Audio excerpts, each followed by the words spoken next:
Friends नमस्कार, स्वागत है आप सभी का APJ online classes YouTube channel पर। कक्षा 8वीं वार्षिक परीक्षा सत्र 2024-25 विषय गणित का ये क्वेश्चन पेपर आ गया है। जैसा कि आपको पता है आज है 25 फरवरी और 25 फरवरी को आपके गणित विषय का पेपर होना है। बहुत बच्चों का डिमांड था कि सर गणित का असली प्रश्न पत्र लेके आइए, तो यहाँ पे मैं आपके लिए गणित का प्रश्न पत्र लेके आ गया हूँ। बहुत बच्चे कहते हैं कि सर पेपर आएगा या नहीं आएगा, ये कहाँ से है, तो मैं आपको बता दूं इस बार का जो गणित का पेपर है या सभी विषयों का पेपर है वो हर जिले में अलग अलग क्वेश्चन पेपर आता है। ठीक है, तो आप ये कहां से हैं वो कमेंट कर मुझे जरूर बताएं और इस क्वेश्चन पेपर को आप अच्छे तरह से तैयार कर लें। यहां से आपके एग्जाम में पूरे क्वेश्चन देखने को मिलेंगे। और चलते हैं, वीडियो को शुरू करते हैं और चैनल पर नए चैनल को सब्सक्राइब कर बेल आइकन प्रेस कर लीजिए। यहां पे इस वीडियो में आपको क्वेश्चन नंबर 1 से क्वेश्चन नंबर 26 तक का संपूर्ण आंसर दिया जाएगा, तो वीडियो को लास्ट तक देखिए और इस वीडियो को अपने दोस्तों के साथ अधिक से अधिक शेयर कीजिएगा। यहां पे आते हैं क्वेश्चन नंबर पहला। यहां पे देखिए बहुविकल्पीय प्रश्न दिया गया, प्रश्न क्रमांक 1 से 5 तक बहुविकल्पीय प्रश्न है, पूर्णांक 60 नंबरों का रहेगा और यहां पे आप निर्देश पढ़ सकते हैं। प्रत्येक प्रश्न के लिए 4 विकल्प दिए गए हैं, सही विकल्प चुनकर उत्तर लिखिए। प्रत्येक प्रश्न के लिए 1 अंक निर्धारित है। प्रश्न क्रमांक 1 कहता है परिमेय संख्या 7/8 का योज्य तत्समक है, तो यहां पे आपको बताना है -7/8 इसका राइट आंसर होगा। यहां पे प्रश्न क्रमांक 2 देखिए, समीकरण ax + b = 0 में x का मान होगा, तो आपको बताना है -b/a इसका राइट आंसर होगा। इसके बाद बढ़ते हैं आगे, तो यहां पे देखेंगे आप प्रश्न क्रमांक 3, एक बहुभुज का प्रत्येक अंतःकोण 108 डिग्री है, तो इसके बहिष्कोण का मान होगा, तो याद रखिएगा बहिष्कोण का जो मान होता है वो 72 डिग्री हो जाएगा। यहां पे देखिए 0.4 का वर्ग होगा, तो यहां पे 0.16। ठीक है, इसके बाद बढ़ते हैं आगे, तो यहां पे देखिए आपका क्वेश्चन नंबर आता है 5, 3 के पावर 2 के पावर 3 का मान होगा, तो यहां पे 2 6 घातों का गुणा कर दीजिए, तो यहां पे 3 के पावर 6 आंसर आ जाएगा।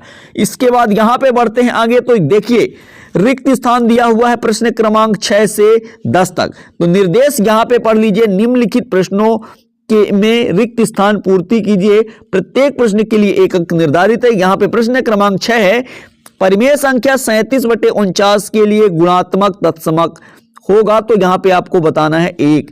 इसके बाद प्रश्न क्रमांक 7 है केवल रेखाखंडों से बना सरल बंद वक्र डैश डैश कहलाता है, तो आपको बताना है बहुभुज कहलाता है। प्रश्न क्रमांक 8 है किसी निश्चित घटना के घटने की प्रायिकता डैश डैश होती है, तो आपको बताना है 1 होती है।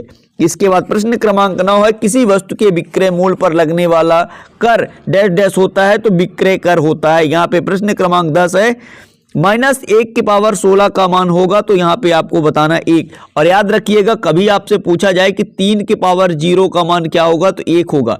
किसी भी संख्या के पावर में अगर 0 रख दिया जाए तो उसका मान 1 होता है। इस तरह से ये आपका कंप्लीट होता है। इसके बाद हम आगे आपको दिखा देते हैं। यहां देखिए प्रश्न क्रमांक 11 से 16 तक यहां पे आप देख लीजिए, इन सभी क्वेश्चनों का आंसर आपको मिलेगा, पर वीडियो को आपको लास्ट तक देखना होगा और इस वीडियो को अपने दोस्तों के साथ अधिक से अधिक शेयर करना होगा। ये क्वेश्चन पेपरों को अच्छे तरह से तैयारी करके आपको एग्जाम में जाना है। यहाँ पे प्रश्न क्रमांक 11 है समांतर चतुर्भुज ABCD में एक कोण की माप 45 डिग्री है, शेष 3 कोणों की माप ज्ञात कीजिए। इसके बाद मैं आपको क्वेश्चन 12 दिखा देता हूं। 8 के पावर -1 × 5 के पावर 3 बटे 2 के पावर -4 का मान ज्ञात कीजिए। प्रश्न क्रमांक 13 है निम्नलिखित में कौन सा अनुपात है, तो यहाँ पे आपको बताना है। इसका आंसर मैं आपको दिखाऊंगा। क्वेश्चन नंबर 14 है 14 मीटर ऊंचे एक बिजली के खंभे की छाया 10 मीटर है, समान स्थितियों में उस पेड़ की ऊंचाई ज्ञात कीजिए जिसकी छाया 15 मीटर है। प्रश्न क्रमांक 15 है सूत्र दिया हुआ a + b का क्यूब बराबर a³ + 3a² b + 3ab² + b³ में से 7 क्यूब का मान ज्ञात कीजिए। यहाँ पे क्वेश्चन नंबर 16 है विलोकनम सूत्र से 216 का घन मूल ज्ञात कीजिए। इसके बाद यहाँ पे देखिए प्रश्न क्रमांक 17 से 22 तक यहाँ पे आप देख लीजिए, जिसमें आपके नीचे दिए गए प्रश्नों को हल कीजिए। प्रत्येक प्रश्न के लिए 3 अंक निर्धारित है। यहाँ पे प्रश्न क्रमांक 17 है गुणन कीजिए, इसका आपको गुणा करना है। प्रश्न क्रमांक 18 समीकरण को हल कीजिए। क्वेश्चन नंबर 19 है, यहाँ पे आप देख लीजिए। इसके बाद ये क्वेश्चन नंबर जो 20 है पाइथागोरस त्रिक की दो संख्याएं 6 और 8 दिया है, आपको तीसरी संख्या ज्ञात करना है। तो मैं आपको डायरेक्टली बता देता हूं, यहाँ पे 6 और 8, अगला संख्या आपका 10 हो जाएगा और यहाँ पे 6 का स्क्वायर प्लस यहाँ 8 का स्क्वायर, तो यहाँ पे आपका 36, 8 साई 64 बराबर इसका 100, इसका राइट आंसर आ जाएगा। 100 या 10 का स्क्वायर आप लिख सकते हैं। इसके बाद यहाँ पे देखिए, ये रहा आपका क्वेश्चन नंबर 22। यदि किसी घन की एक भुजा की माप 9 सेंटीमीटर तो उस घन का आयतन क्या होगा। इसके बाद प्रश्न क्रमांक 22 है, यदि रोहन के पास अपने धन का 50% खर्च करने के बाद 800 रुपए बचे तो ज्ञात कीजिए कि उसके पास शुरू में कितने धन था। यहाँ पे प्रश्न क्रमांक 23 से 26 तक देख लीजिए, ये सभी क्वेश्चन ये रहा 23, 24, 25। इसके बाद आगे बढ़ते हैं तो ये रहा आपका क्वेश्चन नंबर 26। ये ग्राफ दिया हुआ है, इसमें से आपको इसके आंकड़े बताने हैं। यहाँ पे ये क्वेश्चन इसका दिया। चलिए आइए फटाफट से मैं आपको इसका आंसर दिखा देता हूं। तो ये रहा आपके क्वेश्चन नंबर 11 से 16 तक का आंसर। ये देखिए, आप क्वेश्चन नंबर 11 का पूरा आंसर आपको 3 कोणों का माप बताना था। यहां पे देख लीजिए, चारों कोण का माप दिया था। पहले का आपको 45 दिया हुआ था, अगले 3 कोणों का मान ये रहा। इस तरह से ये आपका कंप्लीट होता है। इसके बाद ये रहा क्वेश्चन नंबर 12 का आंसर। यहां पे देख लीजिए, इसका जो आंसर आएगा 1/16 इसका राइट आंसर होगा। यहां पे इसके बाद यहां आगे देख लीजिए, तो यहां पे इसका जो आंसर है वो 250 हो जाएगा। इसके बाद आगे बढ़ते तो ये रहा आपका क्वेश्चन नंबर 13, जिसमें अनुपात पूछा गया था और इसका जो अनुपात इस राइट आंसर होगा। यहाँ पे ए नंबर का उत्तर यहाँ पे, बी का उत्तर यहाँ है और बी नंबर सही होगा।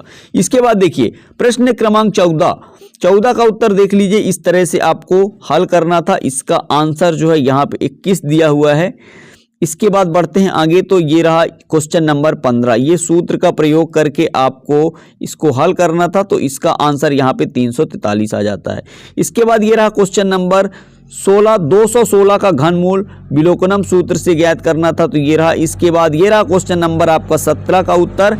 यहाँ पे गुणन करना था इसका, तो इसका भी आंसर आप नोट कर लीजिए। इसके बाद ये रहा क्वेश्चन नंबर 18, समीकरण हल कीजिए, ये रहा इसका आंसर। इसके बाद बढ़ते हैं आगे, तो ये रहा क्वेश्चन नंबर 19, जिसका आंसर यहाँ पे दिया गया है। और इसके बाद ये रहा क्वेश्चन नंबर 20, पाइथागोरस की तीसरी संख्या ज्ञात कीजिए। 6, 8 दिया था, तो यहाँ पे ये जो क्वेश्चन मार्क लगा यहाँ पे 10 हो जाएगा। ठीक है, यहाँ पे ये आंसर आता है। यहाँ पे टोटल जोड़ने के बाद 36, जैसे यहाँ पे 6 का स्क्वायर और यहाँ पे 8 का स्क्वायर, तो कितना आया 100। ठीक है, और 100 किसका स्क्वायर है, तो 10 का स्क्वायर होता है 100। ठीक है, इस तरह से ये आपका कंप्लीट होता है। इसके बाद ये है आपके क्वेश्चन नंबर 21 का आंसर। यहाँ पे देख लीजिए 729 हो जाएगा। 9 का जो क्यूब होगा वो 729 सेंटीमीटर क्यूब इसका आंसर हो जाएगा। यहाँ पे क्वेश्चन नंबर 22 का आंसर आपको दिखा देते हैं। इसके बाद बढ़ते आगे, तो ये है आपके क्वेश्चन नंबर 23 का उत्तर। ठीक है, यहाँ पे आप देख लीजिए। इसके बाद ये रहा क्वेश्चन नंबर आपके 24 का पूरा आंसर। इसके बाद ये रहा क्वेश्चन नंबर आपका 25, इसे आप स्वयं हल कर लीजिए। ये रहा क्वेश्चन नंबर 26 का आंसर। तो इस तरह से ये आपका कंप्लीट होता है। आशा करता हूं ये वीडियो आपको पसंद आया होगा। ये क्वेश्चन पेपर आप तैयार कर लेते हैं तो आपका पेपर बहुत अच्छा जाएगा। और आप किस जिले से हैं कमेंट कर जरूर बताइएगा। चलते हैं नेक्स्ट वीडियो में, तब तक के लिए जय हिंद, जय भारत, थैंक यू।